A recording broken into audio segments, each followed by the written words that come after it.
Welcome to everyone who's here now. I'll watch to see if anyone else comes. I mentioned to Tom, I'd like to just cover a couple things quickly. I don't know if you noticed, but the library edition of Ancestry, which Ancestry was kindly allowing people to see from home for a while because of the virus, has been turned off.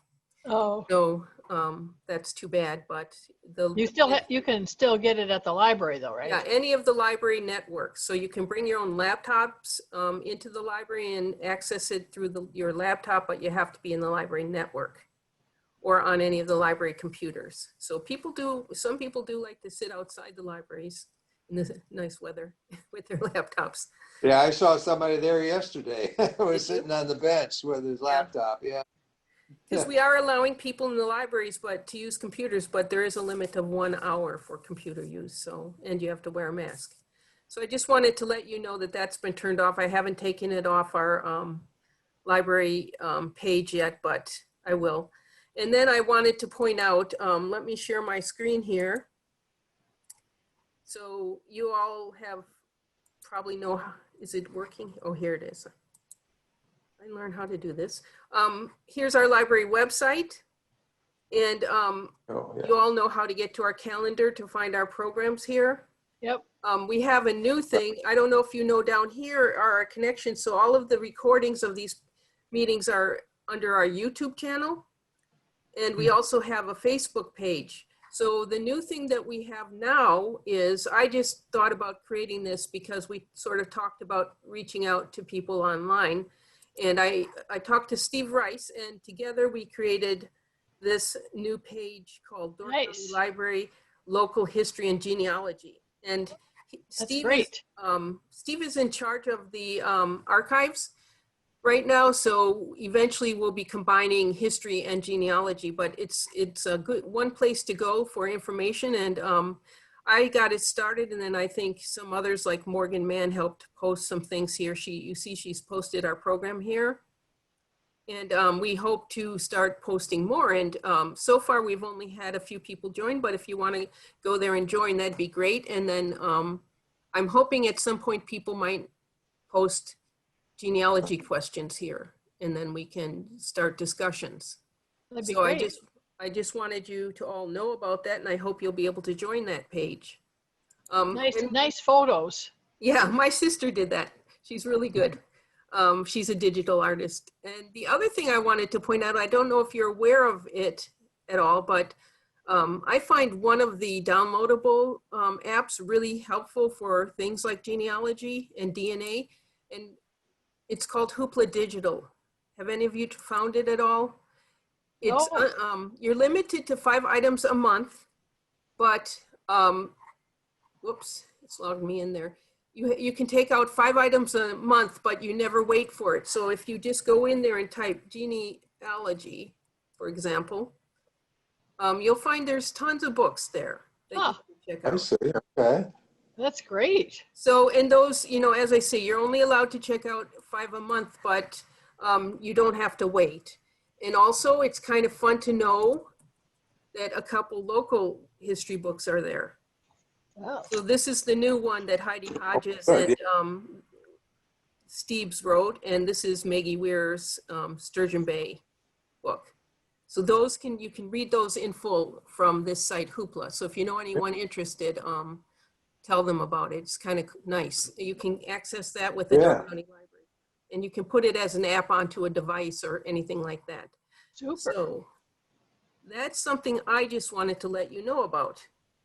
Can I ask a question, Laura? Yeah.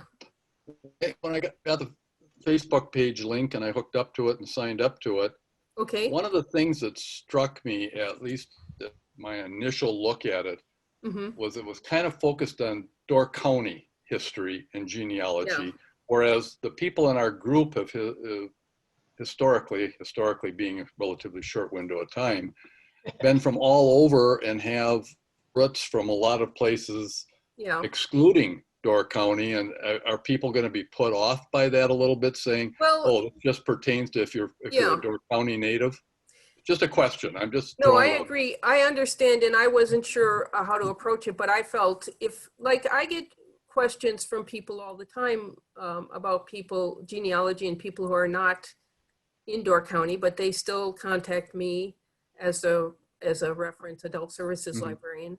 So I feel that we can be flexible with it. And if someone wants to talk about another subject, you know, a different area, I think that's fine. A lot of people moved here from other places. So in a sense, it's all related. It's just not directly focused on genealogy of all kinds, but I think we can sort of incorporate that. That's my feeling about it. And we thought we should include the archives and the local history because of the fact that we're trying to promote all of that. So I think we can include outside things. So Yeah, and we've got universal resources, you know, such as Ancestry, you know, yeah, which, so people can research their ancestry no matter where it's from. right, at the library. At the for library, example, right. Yeah. So that was my feeling to just let it be as broad as people want. I'm not going to restrict it to Door County at all in my mind. It was just the impression I kind of felt Yeah. when I looked at it, like, oh, if I was into genealogy and I live in Door County, I guess I might go somewhere else because this is more focused on Door County. It's just an impression. Well, I don't know if it's right or wrong. And there are like 1 million Facebook groups for different places. Yes. So yeah, I think we can sort of bounce with it and make it broader if we want. So that leads into the next thing I wanted to say. I had 2 people contact me last week asking questions about genealogy, and the one lady, Gail, I told her about this program and she couldn't make it. She had appointments during this time, but I told her I would mention this and see if anyone has any ideas, and then sent her the recording. So her dilemma is that she seems to do most of her genealogy on software on her computer. And you may not have experience with this, but what she's using right now, or has been using, is 2005, which is pretty old these days, Family Tree Maker. Oh, yeah. Oh, Yeah. And apparently they kept urging her to, you know, Yeah. get a more recent one. And so she purchased 2019, and she's run into all sorts of trouble with it. One of her relatives helped her transfer things, but she's lost all sorts of things. Huh. And has anyone experienced any of this? And does anyone have any information you could help her with? She gave me her email address. We could contact her if anyone's experienced with this software. did she try to put her old stuff into a GEDCOM file before she tried to bring it into the new one? See, I tried to ask that and I didn't get a really clear answer about that. She did have some young relative help her transfer everything. Yeah, because that would have been the way to do it. Yes. That'd be my first approach. Well, when I was using Family Tree Maker, I had 2011, and I wanted to go into 2014, and they would not support a direct import Transfer. within their own software. And as Tom said, you had to go put it into a GEDCOM file, Mhm. and it had to be the right GEDCOM. Yeah. So it's more Level. complicated than So it's just, very complicated, but if she saved it on a GEDCOM file, she shouldn't have lost her data. Is No. that correct, Tom, wouldn't you think? And I would the other think- thing is that the younger person may not, who was helping her, who might have been good in computers, but would have no information about a GEDCOM or the need for it. yeah, Right. yeah, I Right. understand that, yeah. They're not Maybe- supporting anything. They're not supporting anything since their new one came out now. And it's fairly pricey too, as I recall. It's like $80, $79, $80. Wow. The Yeah. 2019 version? I believe that's what they Yeah. sent Yep. me. And yeah. Yeah, Well, yeah, of course, between 2005 and 2019, Oh. they got dumped by Ancestry and got bought Yes. out by this other company. So Right. it Right. doesn't surprise me there would be a problem. Well, and I think down through the years, some of the, the times they come out with a new edition, people had terrible time with, adapting to the new one for technical reasons. So, I mean, it's not uncommon that this is happening with Family Tree Maker. yeah. Oh, yeah. No, and if she has an older computer too, which we don't know, she may be having trouble with running 2019 software on her computer if she's got an older computer. Right. You know, That's true. that happens too, you Yeah. know. Yeah, they don't have all the links all the time. Right, And, right. you know, the email you, Tom, that I looked at that Gramps program, Yeah, yeah. and I did take a look at it, and I want to spend a little bit more time on it. But I found that one to be extremely confusing to import from a JEDCOM. And What I did program get, is that? it's called Gramps, Gramps, and it's a free, I call it a user supported, I guess is the best way to put it, community type software program. And so I decided to try it, and just to see what it did or didn't do. And it actually, once I got it imported, it wasn't bad. It doesn't have a nice, easy user's manual, either online or hard copy at all. So you kind of have to understand software to do it. And it kind of was reminiscent of what we're just talking about now with Family Tree Maker, is that if you're not really familiar with it and have an updated version of your computer, it might be very, very complex to try to navigate all the different things that have to be done.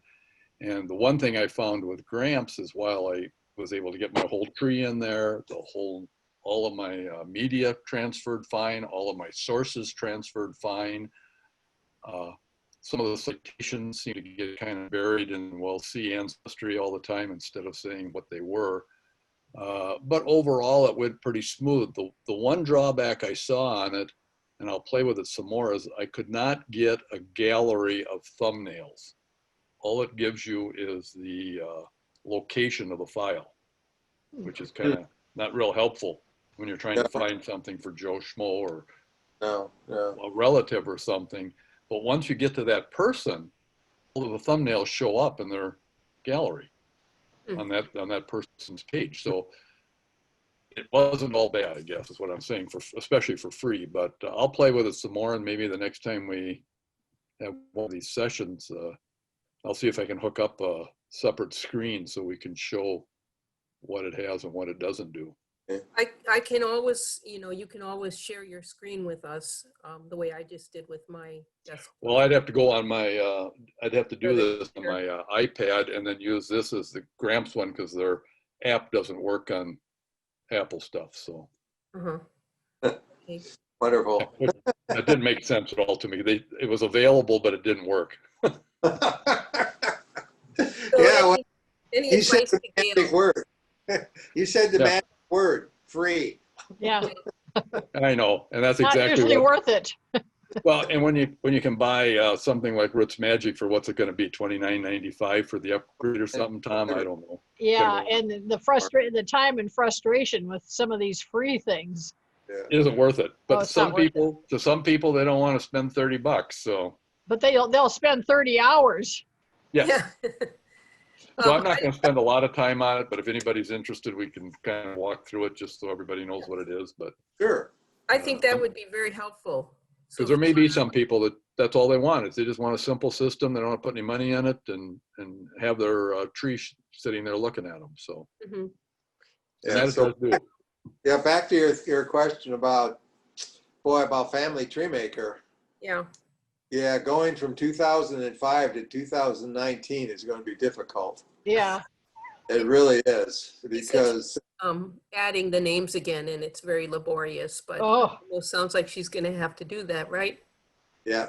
Well, it depends. It depends upon what kind of JEDCOMs they had in 2005. I don't know. I don't either. What that, because it's supposed to be universal.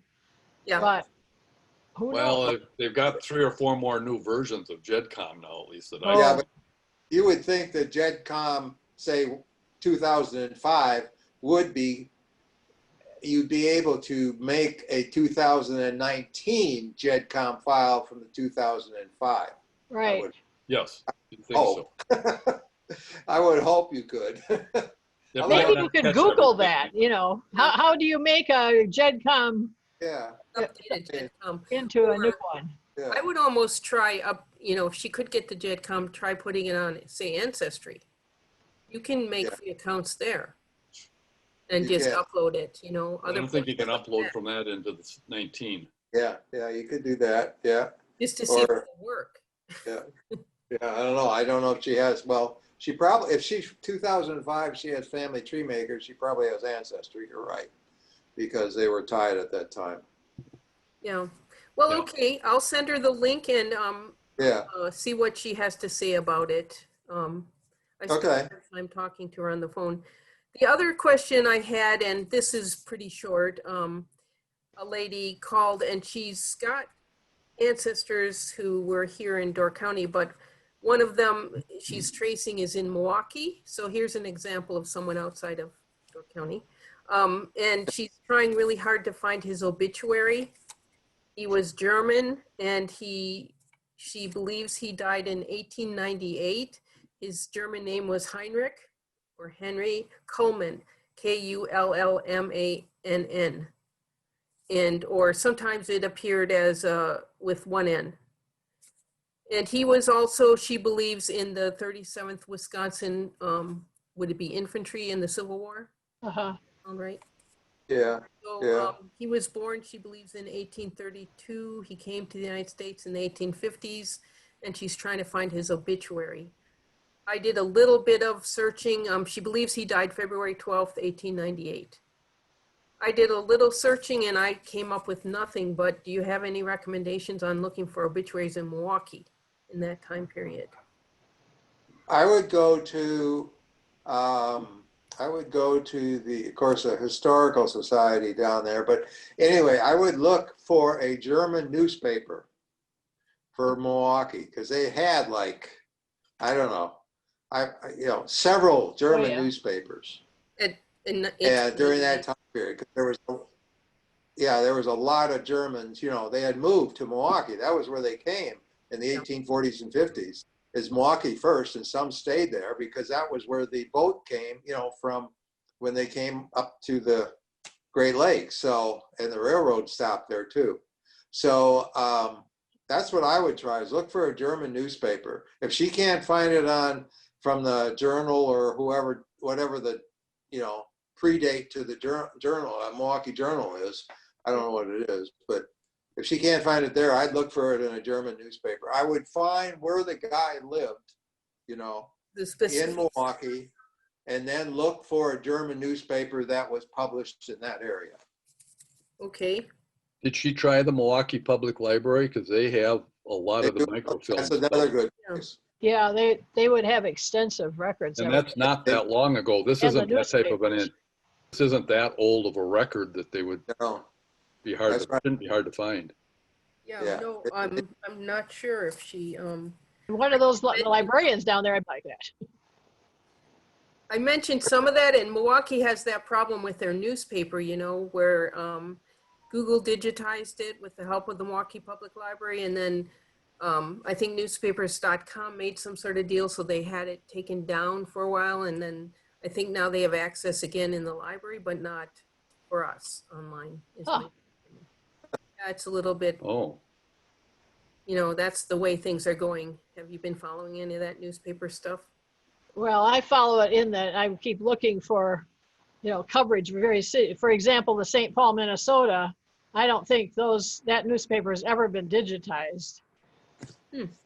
Minnesota had a good program for digitizing newspapers in some of the areas. I know that. Yeah, but I have never found St. Paul, which is crazy because it's so large. But I've been to the Minnesota Historical Society looking at the actual newspaper. Yeah. But I every time you go into one of the like newspaper.com and look up St. Paul, they'll have the really old ones, from the 1800s. But for example, the St. Paul Pioneer Press is their main paper, and I don't think that's been digitized. Somebody discovers that it is, I'd love to know that. What years are you looking for? 19 for late teens and early 20s for me, but because that's when my mom lived there. My grandfather was a pastor up there. Yeah. Well, if I see anything, I'll let you know. Newspapers are one of my favorite things. Yes, I mine too. I mean, because if you can find newspapers, it's fabulous. Yeah. Yeah. Well, we found articles in Iowa on some of our family, and they talk about the luncheons they went to and who they went with, Yes, and right. it opens up a whole lot of doors as to where you can find information about family members. So that It was, does. Yeah.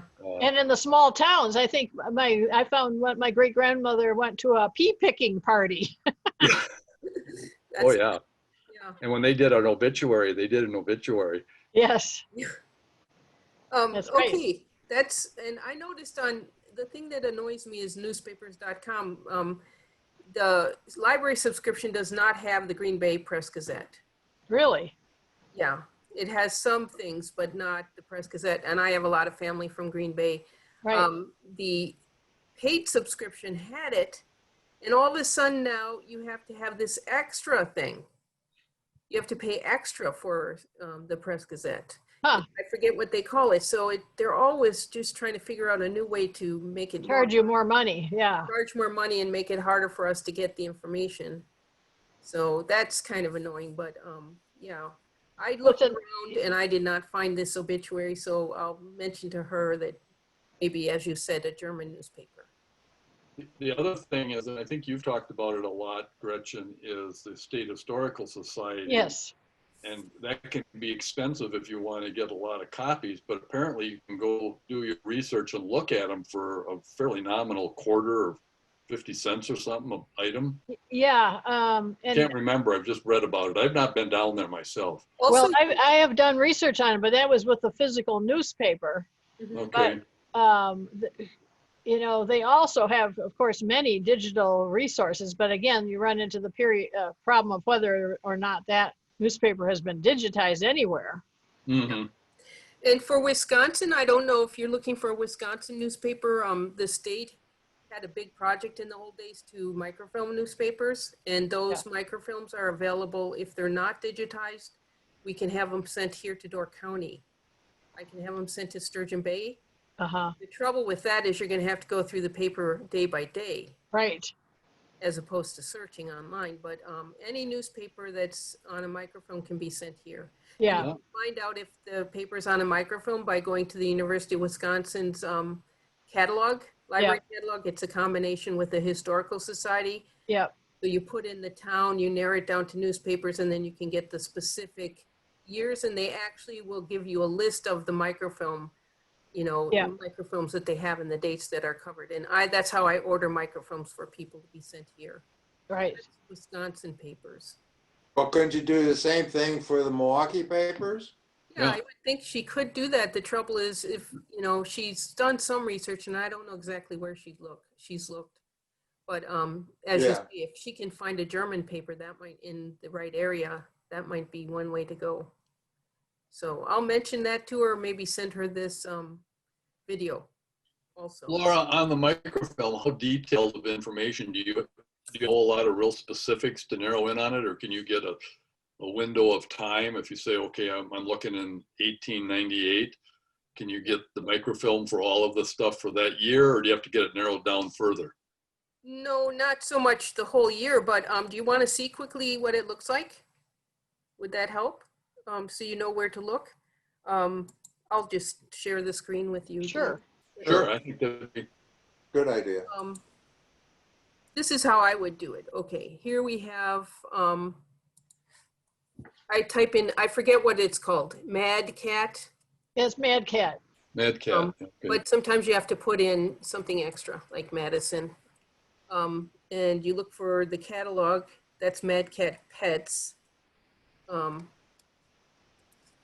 Let's see, catalog.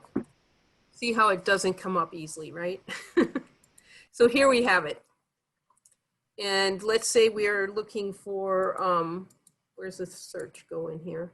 Keywords, here we go. Let's say Door County, right?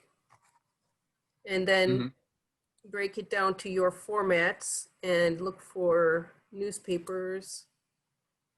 And then here's an advocate, and this is there's many versions of the paper in Door County, of course, but this is the one from 1918 on.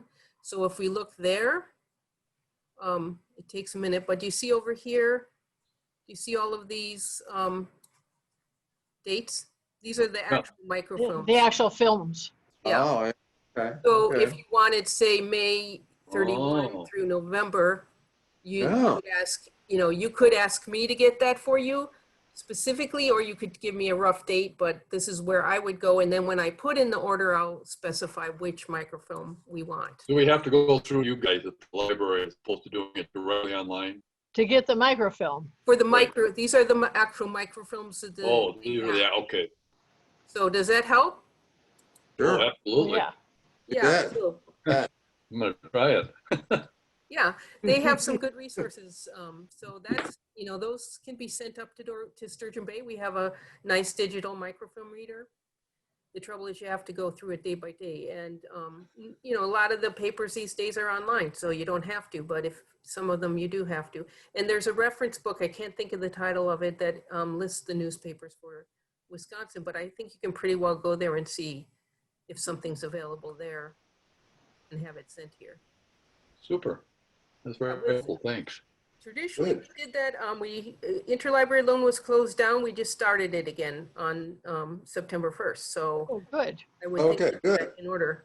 The limitation would be 1 hour on a computer at a time. Okay, when you say 1 hour, if you do 1 hour and go outside and come back in and get a new No, it's number. 1 hour. I think it's 1 hour a day. So Oh. because of the virus. Nice try, Tom. Yeah. Because of the virus situation, it's 1 hour. Oh yeah, I'm sure. I know, but But just following the rules. yeah, just know that those resources are available here if you want to have them sent over. Okay. So anyway, that's what I have for today. What has everyone else been doing? Entertaining family. Trying to play golf. It's too nice to Well, be on a I computer. got a couple of things.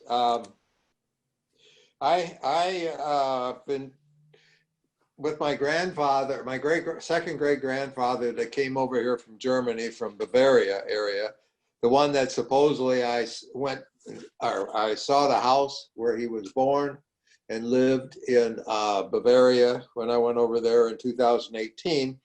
But I'm beginning to wonder if that's really true. But anyway, there was always a problem with who his father really was. And then Nicholas's grandfather. But then once you got past that, it was everybody pretty much agreed on who the other, like the second, third, fourth, and fifth aunt grandfathers were. So anyway, a lady had done this, and I mentioned this before. She had done an extensive genealogy and family charts, family group sheets, starting with Nicholas when he came over here in 1853 forward, okay? And she did this in 1977. And in the process, she contacted because she was a genealogy person who did some research or did some work for the university or the Wisconsin Historical Society. So she was very fluent in genealogy work. Anyway, she contacted the archives over in Würzburg, Bavaria, and supposedly got a copy of Nicholas's birth certificate, which identified his parents, and because he made mention of it. And so I've been trying to find that document, okay? Huh. And the first thing I did, have done, is I contacted the Sun Prairie, that's where they were living, Sun Prairie Historical Society, and asked, if they had her papers, because she died in 2000. So I'm hoping that, they're either there at Sun Prairie, or since she worked part-time for the Historical Society in Madison, then maybe they're in Madison. So I've also contacted the Madison Lori Bessler. I've sent a note to her. Both of those, of course, are delayed because of COVID. They have limited hours and what have you. So I haven't heard back from them. But I also sent an email, and this is the first time I've ever done this. I sent an email in English over to the Würzburg archive, because I did have that address from Google and that. And so I'll be interesting to see if I get anything back from any of them. But that would at least, if I get something back and I could get the father for sure, then I can go on from there, because it will kind of put a little bit of a cloud over the information that I got from this fellow over in Germany when I was over there. So that's kind of disappointing, but that's what I've been doing now. You mean that he attributed the ancestry to a certain line, and you're not exactly sure Right, that that is correct? Right. Yeah, because the more I have searched, it's really funny. When I started this 10 years ago, I thought we were a little cell of people, okay? And that Weisensel was a very unique name. And I have since found out it's not. There is a lot. Huge. And it's huge. I mean, it is huge. There must be, I ran across the rosters of soldiers for the German army in World War II, okay? Both the deaths and also the roster of the soldiers. My God, there must have been 300 guys there with the name of Weisensel. Really? Wow. And How does that translate? How does that name translate? Translate to Smith or something? Well, it's spelled pretty well. It's either spelled, here's the thing. It's either spelled well, okay, the way we spell it here is W-E-I-S, one S, E-N, one E-S-E-L, okay, Weisensel. Okay, Nicholas spelled it with two E's at the end, so S-E-E-L, okay? And then I've also seen it where it's W-E-I-double-S, that, crazy looking B thing. Yeah. And for a double S, and then E-N, and then of course S, and then double E. So it's Weisensel. And I've even seen it without the L at the end, okay?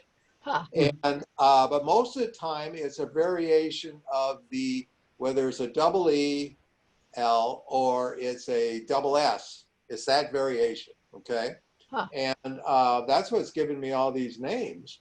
Sure. And to look up, and because I knew that there was another Weisensel sect, if you will, in New Jersey for two reasons. One was that when I was doing some research on Civil War, I ran across a Michael Weisensel that had served in the New York 45th Infantry during Civil War, okay? And he died from injuries. Well, okay, he had to have some parents, somewhere, okay? And he wasn't in my line. But then I also had, my dad had a Ben Franklin store, okay? And in Sun Prairie, and one of the salesmen that would stop and see him was from back east. And his father was a dentist, and there was a Weisensel dental supply man that would come to his dad's dental office and sell him supplies. Okay. So, I knew we had those. Okay. But I didn't know we had all these others. So I may be here forever. So I'll be real curious to see what I end up with from those three sources, and see if I can move forward.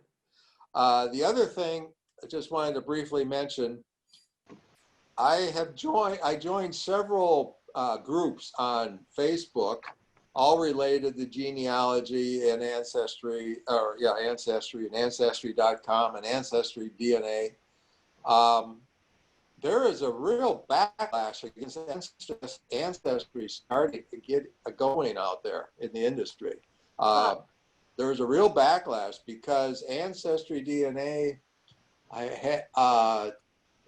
pulled, or is in the process of pulling, all these small Central Morgan results, and people are just up in arms about that. What do you mean they're pulling them? They're erasing them. Really? Removing them from the thing. Yeah, the small ones, less than 10. Oh. Yeah, and so, there's small ones. And like I think you even said, Laura, that you had a experience where you did find some ancestors based on a small Central Morgan match. Combined with family trees, our family. Yeah, Yeah, yeah. And so there's a backlash. So I've taken on myself, which I've always wanted to do, was spend a little more time with Family Search and see if that really is if that's a real good, viable, alternative to Ancestry. Huh. So I don't know. We'll see. I mean, we'll see what happens. Okay. So I'm kind of running a test to see in some instances, like I do know one thing I noticed right away was if you do a research on U.S. censuses, you will get more information from Family Search on the individual census than you will from Ancestry. Really? Yeah, you'll get a full listing of all the people who are included in that location that you're looking at, with basically it prints it right out for you. Huh. Go to print it rather than having to go into each one, and it just gives you more information. Huh. Okay, and in a nicer way of reading it. So that's what I've been up to, and I've switched now to, since I'm waiting on the world to respond to me. I have started working more on my wife's family, Adams, and That should be interesting. oh yeah, it is. She's always known that she was a relative of the ancestor. John Adams. Yeah, John Adams, John Quincy, but not in their line, not in the direct line. She connects. They think they all connect to Lieutenant Henry Adams, who came over in the 1700s, early 1700s from England. And I know she's related to him, but whether or not John and John Quincy are related to this Adams, I don't know. Maybe they're related back in England. But so anyway, and then if she is related, she also becomes in this line of the Adams through some of the wives that the various guys have married. She ends up getting related indirectly to Abraham Lincoln too. So she's got blue blood. I mean, she's. I know, it's pretty interesting. Wait till you discover some maternal line going back to the Mayflower the way I did. That was interesting. Yeah, no, I don't think that's going to happen. But Well, you never know, really. Never know. That's right. You never know. We didn't know that, but. But of course, since we came from Germany, we're related to Charlemagne. Everybody's related to Charlemagne. Yeah. Who came from Germany. Yeah. So, Tom, as you learn more about Family Search, would you show us maybe even? Yeah, I will. I will as my study goes on and I get more information. I will keep passing that on. Because it's very interesting about the censuses, comparing how much you can see there. Yeah, I just find it more. I found it, at least the way they present it in Family Search, is a little better than I think in Ancestry. But maybe it's just me. So I'll let you know. Okay. Yeah. Thank you. One thing it just happened because I don't know. I think I was following some hint, that you get, and I ended up one of my mother's brothers, his name was Albert Loreen Jr. He married a woman from Kansas with the surname of Hannon, Hann, I think it's En, or it might be On. And somehow following that hint, I came upon, the family tree and Ancestry. And this woman had put in my uncle and, people that related to me. So I was interested in finding, because that's my Aunt Nada. It's her family.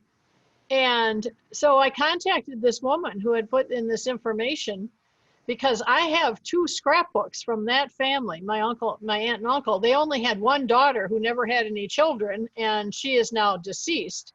So I have these 2 absolutely marvelous scrapbooks of that Hannon family and others.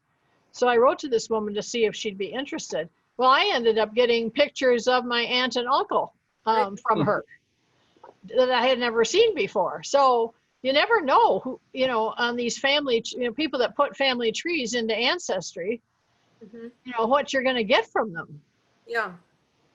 It's they sometimes have more information than you do or something. I also find that many have copied me. Yeah, Yes. that's the other thing. Oh, yeah, find But that all. that doesn't bother me because, I mean, for the most part, because, you know, I put it out there. I put everything that I put on Ancestry. I don't just load it automatically. I put it myself. I enter it myself. So if I put a picture in, somebody copies it, that's fine. Mhm. Because people are looking for their connections, and, you know, if they want to use that, it's all Yeah. right. I've always taken the approach that if I find it somewhere on the online, okay, Uh-huh. then I will put it on Ancestry. Okay. Yeah. But if I have it because I've inherited it, then I'm real careful with what I put out there. Yeah. Because, but other than that, because if I find it on online, somebody else can find it online. It's public information, Well, It's as accurate as they're putting it out there, though. You got to be cautious on Well, that. that's true. You got to be real careful. Well, you have to be careful. In fact, there's somebody that attached to one of my lines was completely wrong. So I wrote to her. I don't know if I followed up on it because I said, this is not the correct family, and I gave her the information. So people do that. I had that too, and I had to make mine private because it was starting to mess everything up. So I Really? went back in. Wow. and You mean deleted it all. they didn't add stuff to you? They can't add anything to your tree, can they? Not on Ancestry, but they No. can on Family On Search. You gotta Family be careful. Search, they can, yeah. So I took mine off of Family Search for that reason. Yeah, mhm. yeah. I don't use Family Search as my. Well, Whatever's Family Searches is on Family Search as far as the website. I mean, as far as the when you were tree. talking about DNA, Tom, I had gotten a message from somebody on Ancestry that found a connection in my family, or supposedly found a connection in our family, and it turned out, to the best of my knowledge, that it was a spam or Oh, some kind of trying to hook up type connection that came Right. through it. And I traced it back as best I could. They had nothing on Ancestry. They weren't assigned to Ancestry. So how they got, that's I guess weird. they picked that information off of Ancestry pretty easy because it's out in the public. And I got this kind of a disconcerting email. So I deleted it from my computer. But Huh.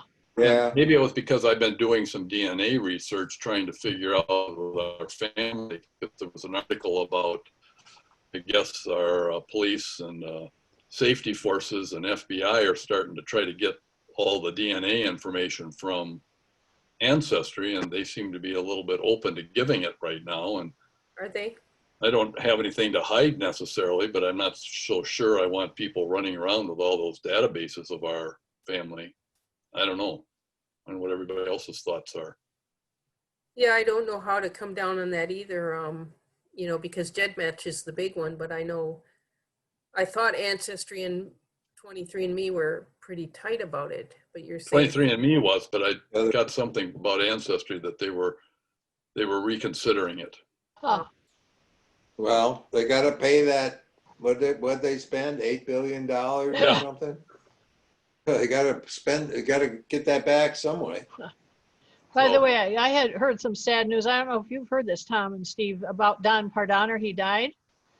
Oh, no. Oh no, Didn't hear that. It was about a month ago in Florida. He went down in Really? Florida at some point. I don't know when. His wife Judy evidently is in Manitowoc. I have to follow up on that. But he went down to be by his daughter, and he had some sort of, I think it was cancer. Oh, Uh, did not no. know that. No, and he kind of disappeared, didn't he have Parkinson's did, or yeah. something? Did he have Well, Parkinson's? I'm not sure. He had Yes. he had a number of health problems. Yeah. But In the Oh, genealogy. he had that stutter. yeah, he was in our genealogical group. He was one of I the. always got a kick out of him. He was. Oh yeah. He had so many. He was keeping track of the number of ways they spelled Pardonner. He got up to about 40 or 50. Oh. Oh, that's too bad. But well, Yeah. Did you see the email I sent out about? Yes, from about from Michael. Oh, what a no, I tragedy. didn't see that.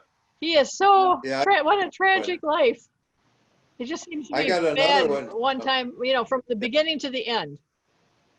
Yeah, I got another one, and from him after I responded to his first one. Michael Farmer is a fantastic research Yes. guy. just a fantastic Unbelievable. researcher. Yeah, and he moved to, well, Nebraska. Nebraska, supposedly to be near his brother and sister. Yeah, And he did what, about 3 years ago, maybe Yes. 4 years ago. Yeah, something like at least. that. And so, and then I guess he's had health problems since he's gotten there. And his brother and sister died last year, and I he's know. living in, Oh dear. and he's living in a HUD building, Right. apartment building. HUD housing. Yeah, because he doesn't have a lot of resources, and his Wi-Fi is terrible. I mean, he just, God, it's just sad. Heartbreaking. Yeah. It is, and I don't know what. Well, if there's- and he lived in some kind of housing up here where it was affected by mold. And Yeah. he He was was in the Village Harbor or severely something. handicapped by that mold.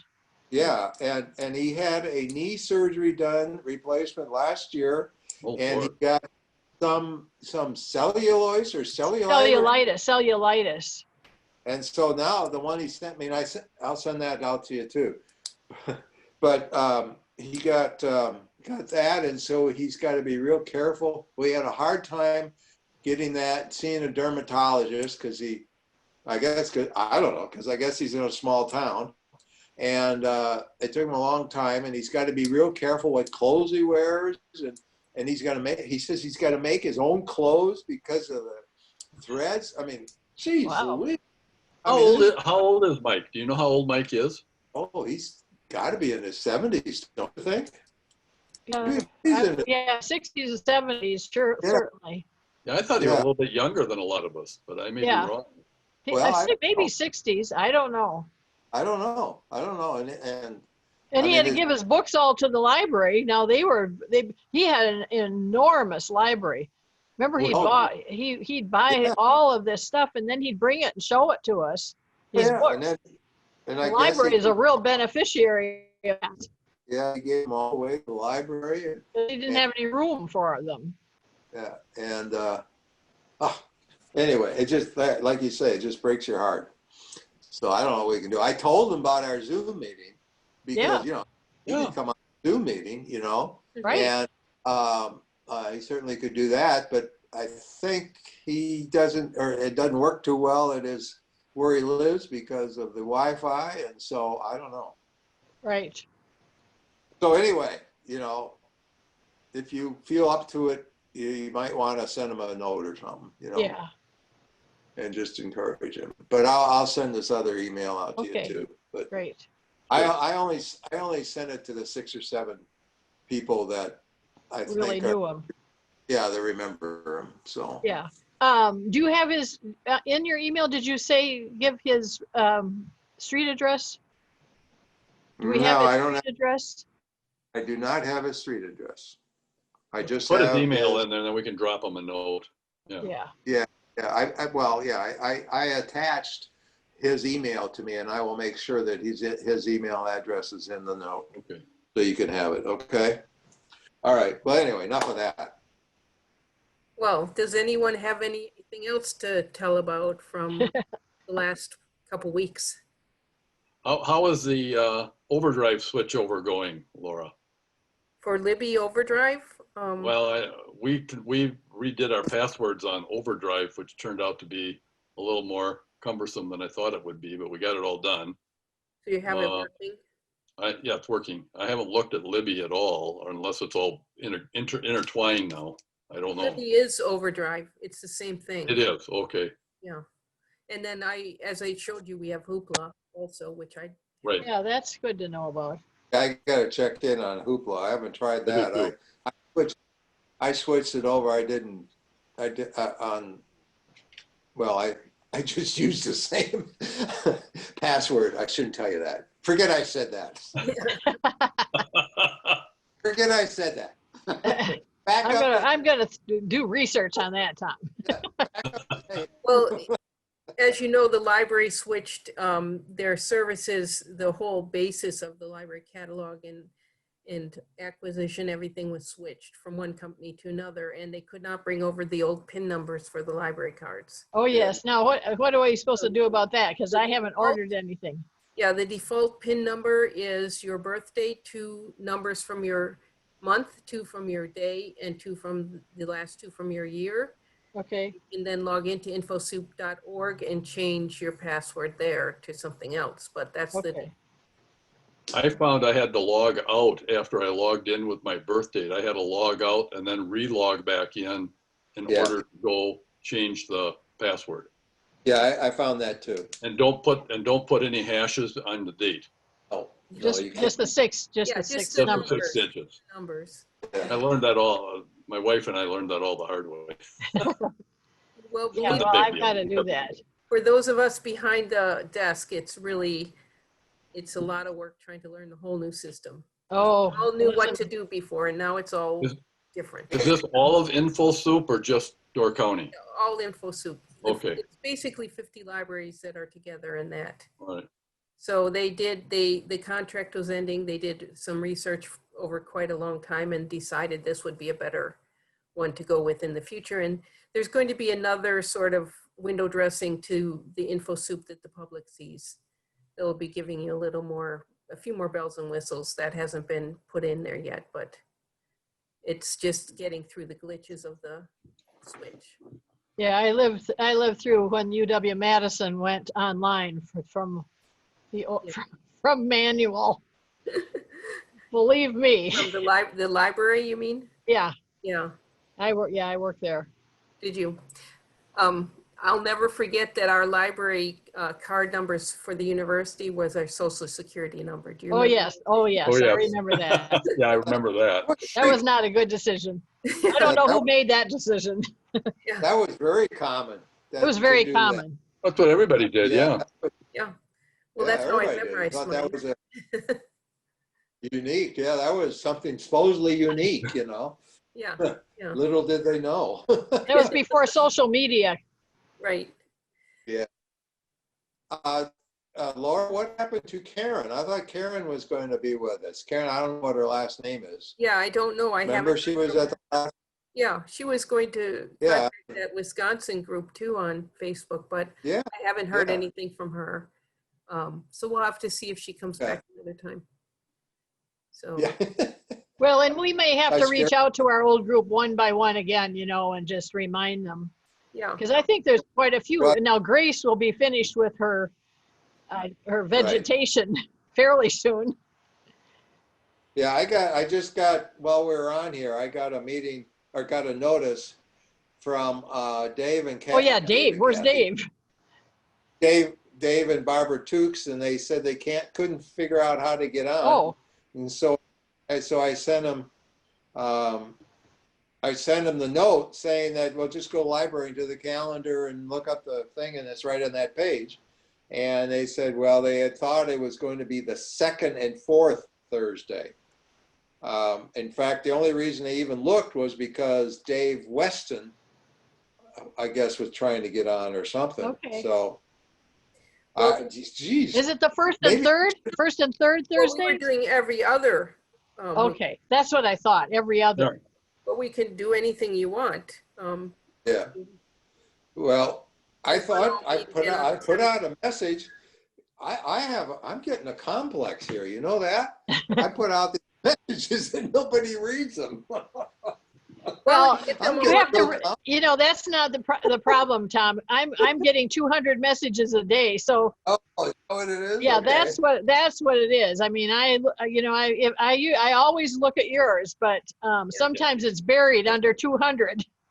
Well, thank Now you. that we have that Facebook page, we can actually Put it on there, the sure. information there too, so people can Yep. join there and then just go there anytime they want if that's. I think one of the confusions on the link when you try to sign in, Mhm. if you don't have Zoom on your Computer, computer You or your have to have device, it on your computer.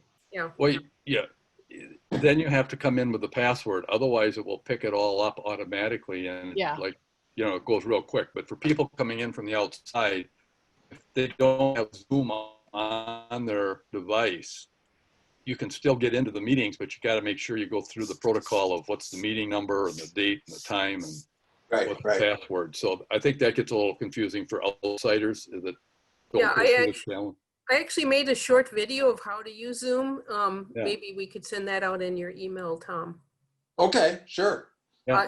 I'll find Put it wherever out. Morgan put it. I You think. know, I could send you those addresses there, Laura.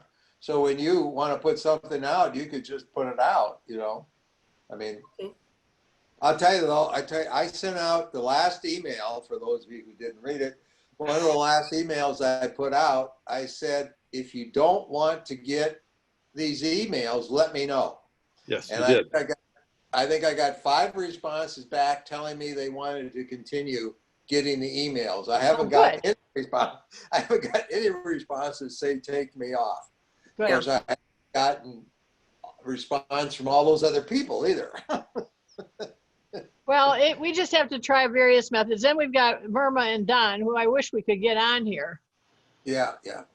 But Yeah, well, I've had a couple of calls and talked to Myrma. I haven't talked to Don about it, but I talked to Myrma. She called and she said, they're not really interested in genealogy anymore. And I think it's because they're a little bit apprehensive about using the computer. yeah, And, I think that's what it is too. and so I sent an email to Don here just the other day. And if I don't get a response, I'll call him. Yeah, And tell him that I'll come up, I'll come up and show him how to use it if he wants, sure. if they want to do it, Right. The only problem I have with that, the only concern I have is not really a problem yet, is whether or not he's got a new enough computer. Yeah. To be That's what I was going to say. Yeah. that would be my only concern. And I'll just have to address that when I get But you there. can also, for Zoom, you can use a phone or a tablet. Well, They wouldn't have a phone. they don't have a phone or a tablet. I mean, They not a iPhone or anything. Yeah, they don't have an iPhone. So, and then of course, Ann Lewis. Yeah. Yeah, Ann Lewis doesn't, she just barely has a phone. A telephone. Oh, yeah. Old-fashioned telephone. Yeah, and sometimes she's out on Washington Island and sometimes she's in what, Surgeon or Sister Bay? So, I don't know. No, she couldn't do this. No, she Well, wouldn't. that's a drawback for the older population. Of course, that's not going to be much longer. People are all growing up with it now, but Right. Well, okay, we're running up on an hour. Yep. Well, thank you. Nice to see you all. yes. So the next one is the 17th, correct? All right. That's what I have it on the calendar. I'll put the link up in a few days. Great. Okay. Thank you. Sounds good. Thank you Sounds very good. much. Yeah. Have a good holiday, everybody. Yep. Bye-bye. Bye. Bye now.